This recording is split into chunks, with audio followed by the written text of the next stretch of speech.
When I asked you on a scale of 0 to 10 how strongly you feel your gender, I did not expect such precise replies. Here's someone, I had to pick a comment to answer. Someone said 7.5.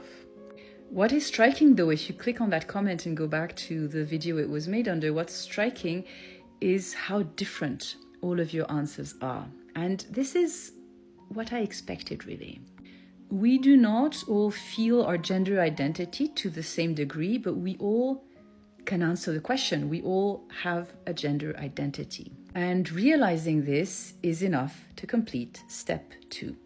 Because once you have realized that we all have a gender identity, imagine what it might feel like if it was unaligned with your sex at birth. Statistically, for the majority of you, it's going to be aligned, right? Because transgender persons are a minority of the population. But imagine if it was not aligned, how puzzling it would be. And depending on how strongly you felt that unaligned gender identity, which you have felt, right? Even if it's aligned, you have it too. You were able to answer the question. Imagine how it would feel if you felt it very strongly, but it didn't fit. This imagining is the beginning of empathy with transgender persons.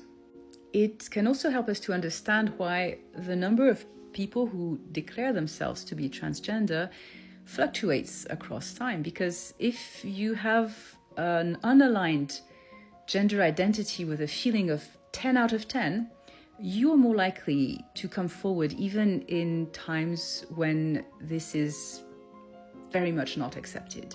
If, however, your gender identity is unaligned with your anatomy, but you only feel it to, say, 2 or 3 out of 10, you might let it slide, unless you happen to live at a time when this was much more accepted.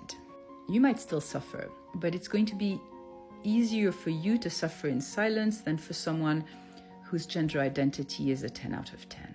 And you might be at least somewhat more willing to suffer in silence. Yeah.